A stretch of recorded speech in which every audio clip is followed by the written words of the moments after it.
Whenever somebody mentioned to me that a game was coming out, or I saw a forum post, or I saw a YouTuber covering a game that said essentially it was a WoW killer, I always kind of snickered at that.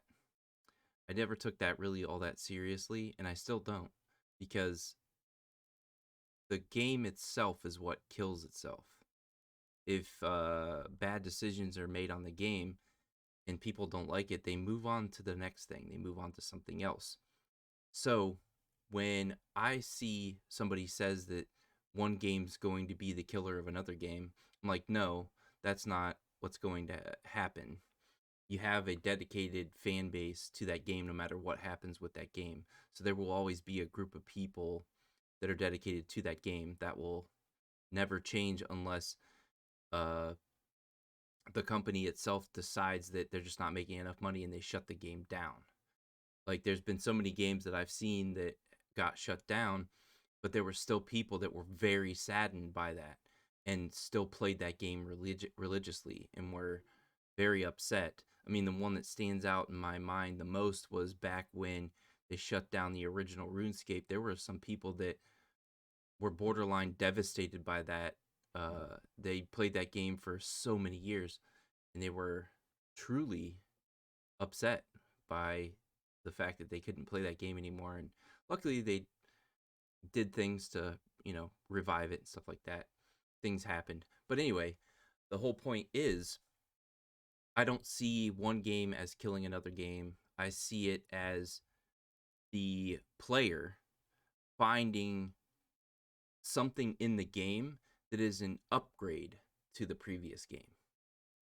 And where I'm going with this is Nightingale feels like an upgrade to New World, specifically the ability to play with friends. And the problem that I had with New World, and I still have, is I created a character not being aware that I was never going to be able to do any end game content or elite quests or anything. And I think other people have done this as well. They created a character thinking they could just change later, or they could do something to where they could invite their friends no matter what server they were on. It's a fractured server system, but they still thought that maybe they could have their friends somewhere, whether it be expeditions or end game content, they'd be able to invite their friends somehow and play with their friends. And that's the expectation you have with any multiplayer game, any game that's not single player campaign.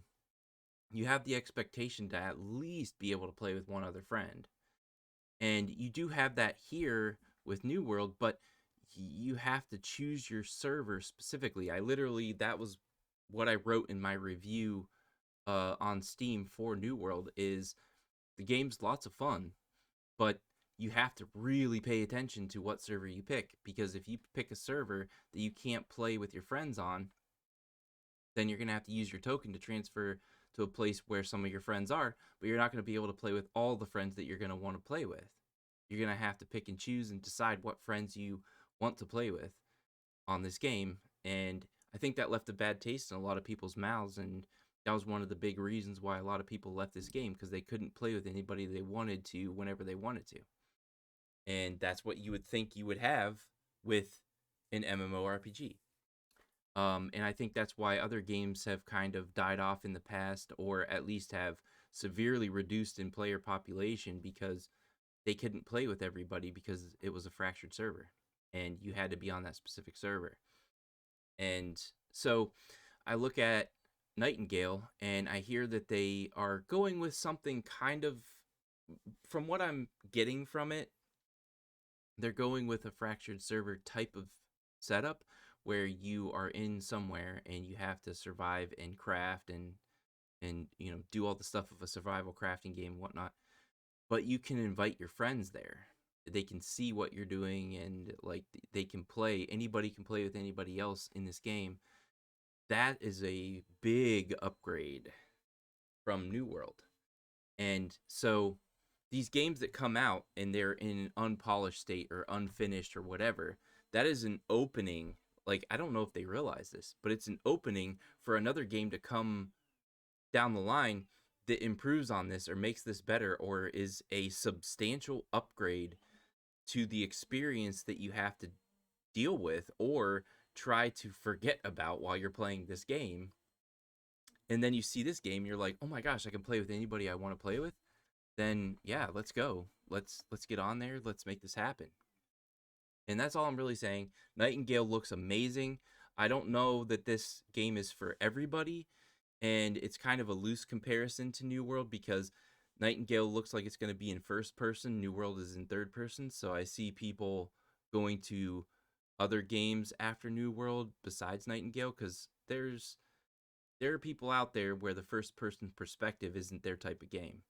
But I see a lot of people making the decision like I have where once Nightingale comes out, I'm going to be super freaking happy with being able to play with my friends. And like I said before, it's not a one game killing another game.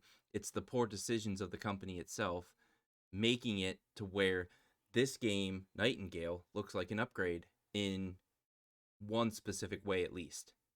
So that's all I really wanted to say. Like, comment, share, subscribe. Let me know what your opinions are on this. Do you think Nightingale looks really good? Because I think it looks really good. Or, if you disagree with me, let me know. I love having conversations. Like my Ashes of Creation video that I put up, a lot of people made comments and forced me to look more in depth in the node system and how that works and stuff.